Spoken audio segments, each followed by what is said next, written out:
मित्रों नमस्कार। जैसा कि हमारी पिछली क्लास में जो चर्चा चल रही थी कि 1857 का विद्रोह,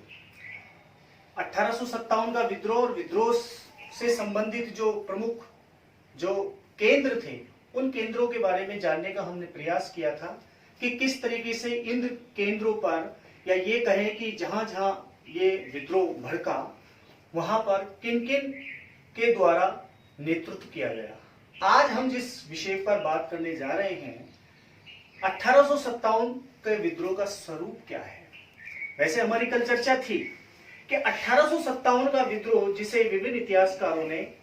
अपने अलग अलग दृष्टिकोण से यहां बताने का प्रयास किया है। एक बार पुनः मैं उसी बात को दोहराऊंगा कि यहां इस विद्रोह को, या ये कहें कि 1857 का जो महासंग्राम था, जो बड़ी एक क्रांति थी, इस क्रांति को वीर सावरकर, जैसा कि कुछ इतिहासकार मानते हैं कि इतिहास में जो धारणाएं हैं उनमें राष्ट्रवादी विचारधारा, तो यहां वीर सावरकर ने इसे विप्लव को भारत का पहला स्वतंत्रता संग्राम कहा है। भारत का पहला स्वतंत्रता संग्राम वीर सावरकर ने जो कहा है 1907 के आसपास इन्होंने ये पुस्तक लिखी, और इस पुस्तक के अंदर इन्होंने 1857 की जो क्रांति हुई और उस क्रांति के अंदर जिस तरीके से जनमानस ने अपनी यहां भूमिका निभाई और किस तरीके से सामंतों के द्वारा या तत्कालीन नरेशों ने किस तरीके से अंग्रेजों के साथ में जो युद्ध किया और उनको भगाने का प्रयास किया, इसके संबंध में इस पुस्तक के अंदर विस्तृत रूप से चर्चा की गई है। और इसी आधार पर उन्होंने यह स्पष्ट करने का प्रयास किया कि ये भारत का पहला स्वतंत्रता संग्राम था। भारत का पहला स्वतंत्रता संग्राम, इसी के संबंध में पट्टाभी सीतारामैया ने उनके इस मत का यहाँ समर्थन किया है, और इसे भारत का पहला स्वतंत्रता संग्राम पट्टाभी सीतारामैया, जो कि भारतीय राष्ट्रीय कांग्रेस के अध्यक्ष रह चुके थे, उनके द्वारा भी इस मत को एक तरीके से यहां समर्थन दिया गया है।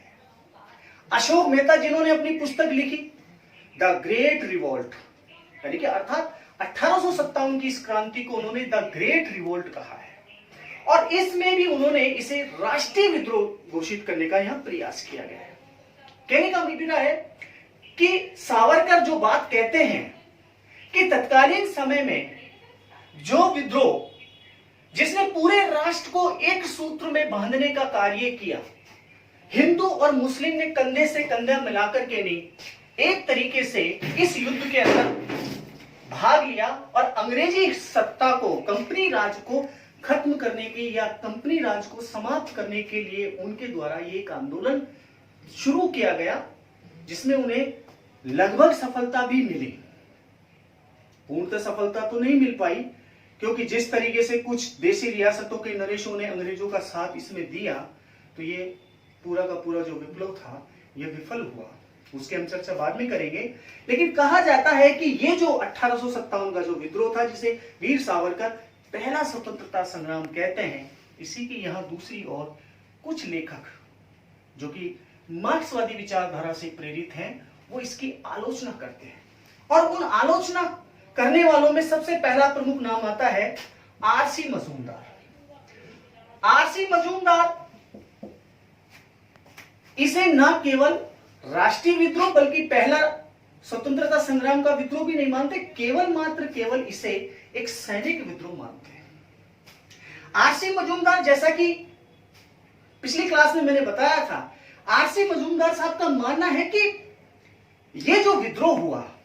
इस विद्रोह में जो सामंतों ने भाग लिया या शासकों के द्वारा जो भाग लिया गया, इन शासकों के कहीं ना कहीं अपने आप से स्वार्थ यहां निहित थे। इस कारण से उन्होंने कंपनी राज्य के विरुद्ध मोर्चा खोला। वो कहते हैं कि क्रांति की कोई सुनियोजित तरीके से कोई एक योजना बनाई गई हो, ऐसा यहां कोई प्रतीत नहीं होता। जैसा कि उल्लेखित है कि विपिन चंद्रा भी इस बात को मानते हैं कि इस क्रांति के लिए कोई ऐसी योजना बनाई गई, या कमल के फूल या चपाती जो कि एक स्थान से दूसरे स्थान पर संदेशवाहकों के द्वारा भिजवाई जाती थी, ऐसा कोई उल्लेखित उनका जो मिशन क्या था, इसके बारे में कोई प्रमाण हमें प्रत्यक्ष रूप से मिलते नहीं है। इसलिए आरसी मजूमदार साहब यहां कहते हैं कि 1857 का वो वर्ष जब आप बात करते हैं कि जब भारत में राष्ट्रीयता का बीजारोपण भी नहीं हुआ था, तो आप कैसे कह सकते हो कि यह एक राष्ट्रीय विद्रोह था? क्योंकि नाना साहब की बात करें तो नाना साहब के साथ में जो अपमान हुआ, उनकी जो पेंशन बंद कर दी गई, बहादुर शाह जफर जिसे केवल लाल किले तक सीमित कर दिया गया, झांसी की रानी जिसका दत्तक पुत्र को झांसी का वारिस नहीं समझा गया, अवध जिसे कुशासन के आधार पर अंग्रेजी राज्य के अंदर मिला लिया गया, तो निश्चित रूप से ये जितने भी जो शासक थे, इन शासकों के कहीं ना कहीं आपसी अपने हित यहां थे। इनके कारण इन्होंने 1857 की इस क्रांति के अंदर विद्रोह का बिगुल बजाया। लेकिन दूसरी तरफ यदि हम देखें तो आरसी मजूमदार साहब का ये जो कथन है कि एक राष्ट्रीय विद्रोह नहीं था, ये केवल मात्र एक सैनिक विद्रोह था, बिल्कुल सही है। सैनिक विद्रोह था जो बैरकपुर छावनी से शुरू हुआ। कलकत्ता से 150 किलोमीटर दूर बैरकपुर छावनी, जिसके बारे में कहा जाता है कि यहां पर मंगल पांडे ने पहली बार इस विद्रोह की अलग जगाई थी। इस विद्रोह का जो उसके द्वारा जो शंखनाद किया गया था, उसके अंदर स्पष्ट यहां बात मिलती है कि सैनिकों का जो असंतोष, जो कि बरसों से दबा हुआ था अंग्रेजी सरकार के विरुद्ध, वो असंतोष यहां स्पष्ट रूप से भड़का और क्रांति का रूप लिया। जैसा कि उल्लेखित है कि जो एनफील्ड राइफल जिसको लेकर के एक विवाद हुआ था कि इसके अंदर जो कारतूस भरा जाएगा, वो कारतूस के ऊपर गाय और सूअर की चर्बी लगी होगी, और किस तरीके से यहां एक खल्लासी के द्वारा या एक सफाई कर्मी के द्वारा मंगल पांडे को उसके जमीर जगाने का काम किया गया और उसे यह सूचना दी गई कि तुम जिस तरीके से अपने धर्म की यहां बात करते हो। मैं यहां एक कहानी इसी के माध्यम से बताना चाहूंगा कि एक समय की बात है कि मंगल पांडे सवेरे के वक्त अपने नित्य क्रियाक्रम से जब छावनी में आ रहे थे, तो उसी दरमियान एक सफाई कर्मी जो वहां सफाई का कार्य करता था, उसे प्यास लगी, जिसका उल्लेख अलग अलग इतिहासकारों ने अलग अलग ढंग से किया है। कंपनी राज के कारनामे बीएम दिवाकर ने भी इस घटना का उल्लेख किया है। यहां पर अन्य इतिहासकार जो हुए हैं, विपिन चंद्रा ने भी यहां कारतूसों वाली घटना का उल्लेख किया है। इस घटना के अंदर यह बताया गया है कि जब मंगल पांडे आ रहे थे तो उनसे एक स्वीपर ने, सफाई कर्मचारी ने उनसे उनका लोटा पानी पीने के लिए मांगा। तत्कालीन समय की जो सामाजिक व्यवस्था थी, उस व्यवस्था के अंतर्गत मंगल पांडे ने अपना लोटा देने से मना कर दिया और यह कहा कि मैं तुझे अपना लोटा कैसे दे सकता हूं, अगर मैंने अपना लोटा दिया तो मेरा जो धर्म है वो भ्रष्ट हो जाएगा। उसी समय उस स्वीपर ने उसे याद दिलाया कि तुम मुझे अपना लोटा पानी पीने के लिए दोगे और इससे तुम्हारा धर्म भ्रष्ट हो जाएगा, लेकिन जब तुम गाय और सुअर की चर्बी से बने कारतूसों को जब मुंह से छील करके भी बंदूक के अंदर, राइफल के अंदर भरोगे, तब तुम्हारा धर्म भ्रष्ट नहीं होगा। जब इस बात की सूचना मंगल पांडे को लगी तो वो स्तंभ रह गया। उसकी समझ में नहीं आया कि इस व्यक्ति के द्वारा क्या कहा गया है, और उसी वक्त उसने यह निर्णय लिया और अपने अधिकारियों के पास गया और जाकर के उसने इस घटना की जानकारी ली। तब पाया कि वास्तव में जो एनफील्ड राइफल जो थी, उन राइफलों में जो कारतूस लोड किया जाता था, उसके ऊपर जो चिकना पदार्थ है वो गाय और सूअर की चर्बी लगी हुई थी, जिसे तत्कालीन समय के कई जो अंग्रेज अधिकारी थे, उन अधिकारियों ने इस चीज को माना। मेजर बॉन्टिंग जो कि उस समय वहां का था, उसका एक पत्र मिला है, उसमें इस घटना का उल्लेख मिलता है। मंगल पांडे को जब इस बात की सूचना मिली और उसके तरीके से जमीर को जगाने का काम उस स्वीपर के द्वारा किया गया, लेकिन मैं एक बार यहां पुनः इस बात पर जोर दूंगा कि भारतीय इतिहास में जो ये विडंबना है कि क्रांति का बिगुल बजाने वाला मंगल पांडे, वास्तव में उसने उस क्रांति का बिगुल बजाया और बैरकपुर छावनी के अंदर अपने साथियों को उसने कहा कि हम इन बंदूकों के अंदर इस कारतूसों का प्रयोग नहीं करेंगे।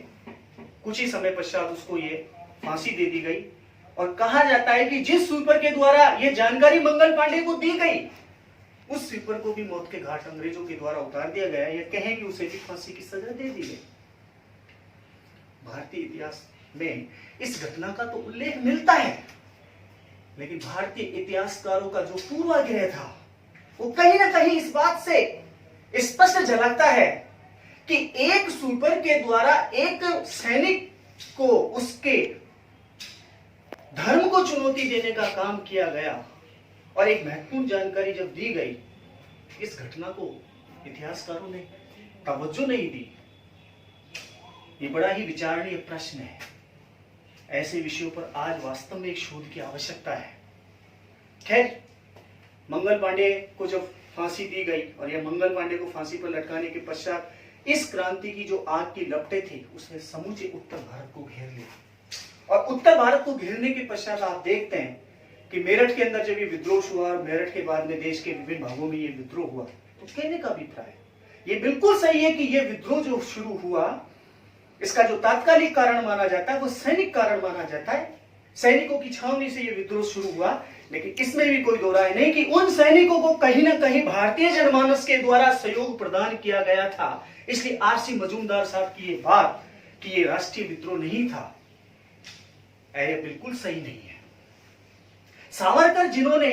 जेल में उन यातनाओं को सहा और जब इस ग्रंथ की उन्होंने रचना की, तो निश्चित रूप से उन्होंने इस बात को बताने का प्रयास किया कि उस समय यद्यपि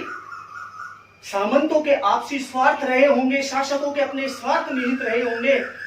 लेकिन भारतीय जनमानस ने कहीं ना कहीं उनकी मदद की। इसलिए इस बात से नकारा नहीं जा सकता कि भारतीय जनमानस ने इन क्रांतिकारियों का या इन विद्रोहियों का सहयोग प्रदान किया। मेरा अपना मानना यह है कि जब इतिहास में इस विद्रोह की अलग अलग स्वरूप या अलग अलग तरीके से व्याख्या की जाती है, किसी के द्वारा इसे सैनिक विद्रोह बताया जाता है, किसी के द्वारा इसे भारत का पहला स्वतंत्रता संग्राम बताया जाता है, लेकिन मेरा अपना मानना यह है कि यह विद्रोह बर्तानिया हुकूमत के विरुद्ध एक अछूत के द्वारा ब्राह्मणवादी व्यवस्था के विरुद्ध किया जाने वाला यह पहला विद्रोह था, जिस स्वीपर के द्वारा मंगल पांडे को जो सूचना दी गई, तो कहीं ना कहीं ये विद्रोह का जो स्वरूप की जब हम बात करते हैं